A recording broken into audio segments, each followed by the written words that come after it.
Millions of streams, awards after awards. Best album of the year goes to Krept and Conan! Krept and Conan! Krept and Conan! Chart-topping albums, sold-out shows. He's conquered the music industry. But he's embarked on a new journey, building a business valued at £17.5 million, started out of the love of his daughter. Going through what I went through in the record deal, it turned man into a monster. Krept and Sasha's skincare brand, Nala's Baby, is stocked in the UK's biggest retailers, hit 1 million sales in 6 months. In terms of the numbers, in terms of music and this, I haven't spoken these kind of numbers in music ever. And is backed by the world's biggest celebrities, athletes and musicians. In this video, Krept will take us through how they produced a one-of-a-kind product. We probably spent about £2,000 just to get the product to the level that we wanted it to. Disrupted the skincare industry and how they plan to build generational wealth by scaling their business to the world. This is more than numbers. All right, we are in Boots HQ, Nala's Baby. Give me a brief overview of what Nala's Baby is. Nala's Baby, it all stemmed from my little princess, Nala, who we named the brand after. And when Sasha was pregnant, she heard loads of horror stories and saying, what you put on your skin can seep into your fetus and this, that, and the fourth, and just loads of things, do you know what I mean? And then she got introduced to a product ingredient rating app. It was called Think Dirty. So all the stuff we was getting gifted, she was scanning everything on this app, and it rates it from 0 to 10. And everything she was scanning, there was no 0 rated products. And she was like, what is this? Why is there none? Why doesn't this exist kind of thing? It became a question, what are we gonna put on Nala? Why don't we make, the first 0 rated range, and why don't we do that? But before you got into Nala's Baby, how was that transition from music into the entrepreneurial? I've always had that mentality in terms of, doing business. Yeah. From when I was in school. I used to go in Safeways and I used to buy stuff in bulk. Yeah. And then I'll take it to school and sell it individually. And I was making good money doing that. So was it always something in the back of your mind that, I'm doing well in music, but at the same time, business is I need to have something in that sector?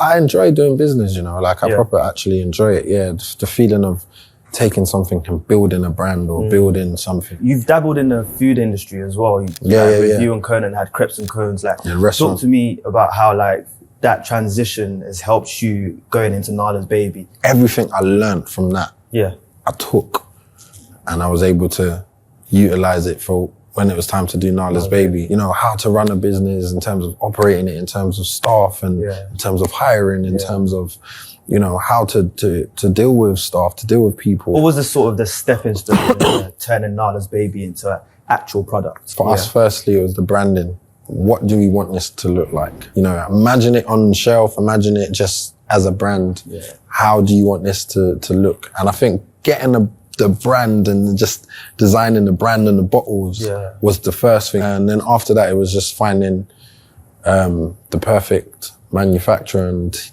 team. So what were the total costs to get the business going, and where did the initial expense go towards? In the initial process, we probably spent about 200 to 250,000 pounds just to get the product to the level that we wanted it to. We're gonna crunch more into the numbers, but let's check out the rest of the HQ and dive more into the business.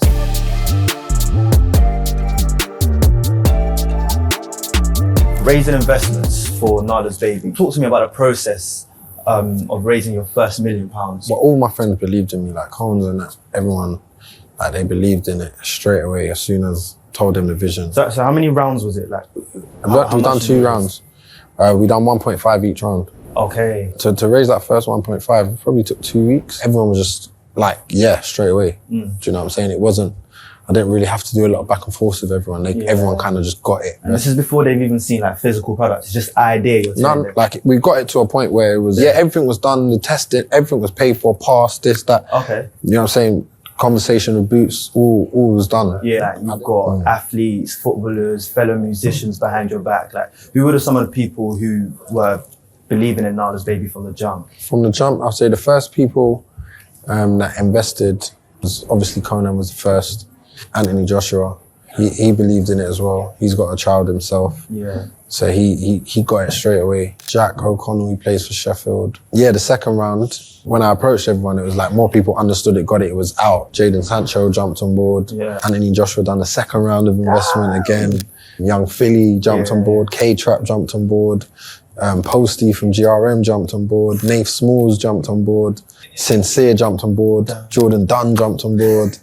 Taff from Wall of Comedy. It's back in there. Yeah, that's like, do you know what I'm saying? And these are all man's people, so. You hear about people coming on board to the music industry and they sign crappy deals and it affects them one way or another. But like, talk to me about how that sort of side of history of things was for you and how you've sort of learned from it and, you know, applied it to the entrepreneurial side of things.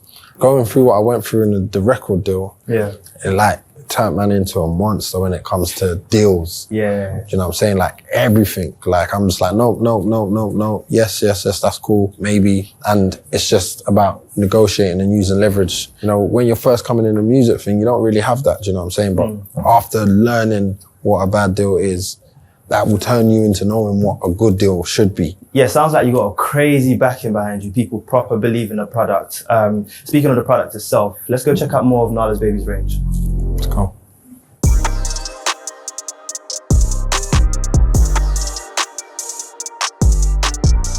Okay, so here we got Nala's Baby's products. Earlier when we were speaking, you mentioned about how marketing and branding was a big part of the start of Nala's Baby. Talk to me about how you got to this part of branding. The main thing for us at the start was we want to make it neutral, girls and boys, you know what I'm saying? Like, how can we implement, you know, Nala and what goes with that? We just thought animals, you know, the natural habitat, jungle, forest, and it was just because it's natural, that is automatically came to our head. How many samples did you have to make before getting to these final products? Probably about 5, 6. Okay. Yeah, no, because we were so thorough.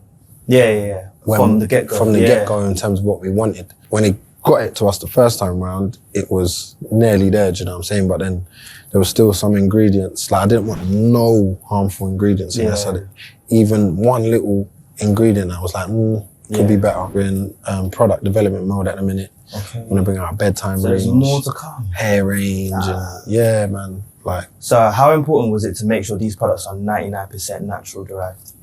That was really important, man. Like we just wanted it to be as natural as we can get each product, you know what I'm saying? And so that was like a big task that we gave our manufacturer. But obviously with it being natural, it's going to be a more expensive product to make. At the same time, even though it's a more expensive product to make, we still want to make it as accessible as possible. Yeah. So if you look at any products that have these kind of ingredients in there, they're pricing it like 15, 20 pounds, some even 40 pounds. Yeah. But we was like, we need to make it, you know, really, really clean, natural. Yeah. It's going to cost us more and we're going to take a hit on the margins. Yeah. But for us, it was like, if we do that for the people, you know, it's a volume thing. Do you know what I'm saying? Let's talk about how the products actually got into Boots. Us having the, you know, the final vision, telling them like, this is the product. Wait until we manufactured it and we got it to the point where it was like, yeah, we're happy, this is perfect. Yeah.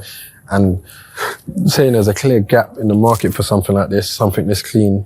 You know, there's no other baby range 0 rated, the entire range is 0 rated, doesn't exist. Do you know what I'm saying? And we're coming in to fill that gap, to give you something that you can put in there at a good price, accessible price point for something that's so high quality. And they just got it straight away, man. And they was just like, yeah, let's go. Boots have a base rate of sale for products in their store. How does Nala's Baby do compared to that base rate? We actually over-index, which is good. Yeah. And that's why obviously we've been able to expand and grow within Boots, because the product does well, do you know what I'm saying? You know, we're going into a world of giants. Yeah. Do you know what I'm saying? That these brands have been around for years, decades. From them, and it's, you know, how many people's going to want to buy your product over theirs. So how many stores is Nala's Baby retailing in the UK? Well, we started in 400 with the other retailers that are coming on board. This year, we'll be retailing in 2,000 stores. Nah, 2,000 stores is crazy. It's going to be crazy. But now, let's talk numbers. Currently now, how much is the business valued at? Currently, it's over 17.5 million. And yeah, obviously people say, how can you value out yet? You ain't launched this, that. Yeah. But everything that's happening now, we knew was going to happen then. It's obviously hard to fully explain without giving away that we're launching here. Of course. We're launching here, we're launching here. How long would you say it took you to cross that 1 million mark? It took us, I think, 6 months. Yeah. You know what I'm saying? We're set to break even this year, which is sick because we plan to break even next year. Yeah. I've got a serious set of players now. You know what I'm saying? I've got a good team and everything was profitable. Yeah. Like, you know what I'm saying? So they've managed to get us to break even this year. How many of Nala's Baby products are sold in a year? In the first year, we sold 500,000 bottles. Or 500,000. Yeah, this year would probably be about 750,000 bottles. Yeah, you guys. Are these numbers similar in the music industry? Have you sort of the dividends that you've paid yourself? What's that like in comparison to what you've seen in the music industry? We ain't paid ourselves any dividends. So No, man. We just want the company to grow, man. Everything that the company makes is used to grow. Yeah. And grow and grow and grow. In terms of the numbers, in terms of music and this, like, for different artists, innit? Yeah. But in terms of me as an artist, no, I haven't, like, spoken these kind of numbers in music ever. And currently, what would you say is the biggest overhead cost for Nala's Baby? What cost of goods, man? Bro, listen, when you're going into these retailers, bro, Yeah. and they're saying, I want 100,000 bottles, and you've got to pay the upfront cost to your manufacturer for these 100,000 bottles, and then their payment terms, they don't pay you until it's delivered into their office, and then from then they might pay you a month, 2 months later. Yeah. But in that interim, they might ask for another 100,000 bottles. Oh, damn. So you're forking up hundreds of thousands of pounds before you even send a penny back. Yeah. It's a cash flow business, isn't it? Yeah. Like, you need to have a lot of cash to be able to manage. Have you got an exit strategy? Can someone put a number in front of you and said, let me take Nala's Baby and, call it a day? Yeah. Like, I can't lie, I'm not thinking about the number right now because there's so much room to grow and there's so much we can do right now with the team that I've got right now to grow the business. Once it gets to a point where it's like, it's a no-brainer. We either do a partnership or something and someone comes in and wants to partner up to take it, to a space that we can't take it, then cool. And then I would always want to retain something in the company to, as we expand.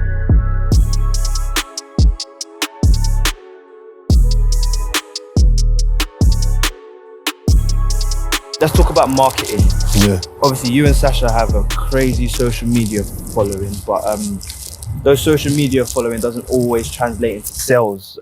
So what would you say has been the best marketing channel for you? Yeah, you're right in terms of, like, it doesn't mean because you've got X amount of followers that they're going to buy a product. Right, yeah. But because people have seen, my relationship with my daughter, Sasha's relationship with Nala, they've seen how organic it is and they can tell that the product is a genuine product. Right. Do you get what I'm saying? And it's about, there's one thing selling something and there's one thing making people believe it. In terms of other marketing avenues as well, like you've got physical activation, billboards, social media influencers. What would you say has been the best one or the most effective one for Nala's Baby?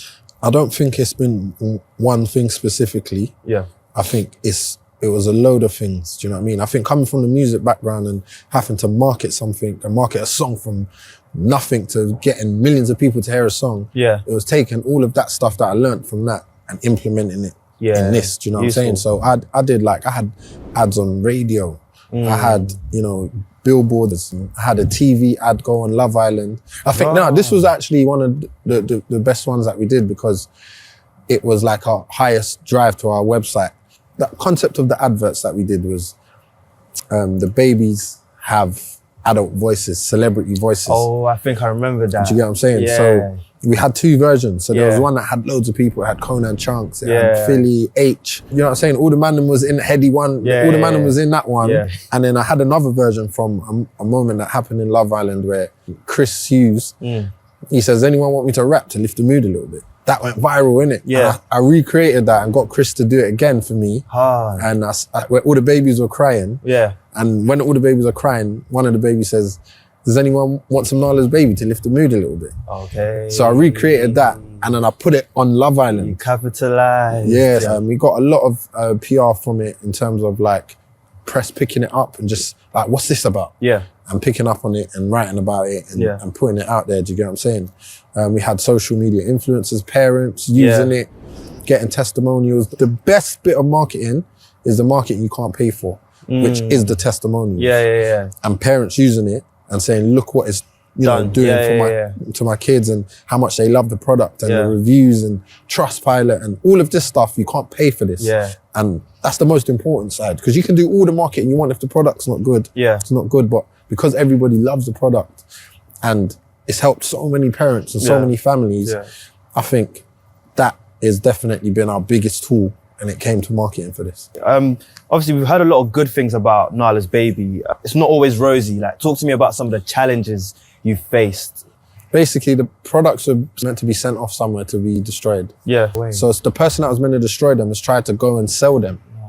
And he sold them to Home Bargains. And Home Bargains started selling them for like £1. Yeah. And like stuff like that, you can't even predict that stuff. Like it's like you just don't expect professional people to be on that trying to sell the product. Do you know what I'm saying? Yeah. But luckily, we got on top of it straight away. Yeah. What are some of the things you're looking forward to about Nala's Baby? Okay. Like just expanding the business, developing new products, new innovative things. You know what I'm saying? Being innovative, being the first to do something, and just growing and seeing the brand grow and going into, random shops and just seeing it there like normal and new things, you know what I'm saying? I want to get into wipes and, you know what I'm saying? Even food or even diversify. You get what I'm saying? Like just anything to do with babies and Nala's Baby. You get You've been a success in the music industry. You're proving to be a success in the business industry now. Like, what piece of advice would you give to someone who wants to enter a skincare business? Like,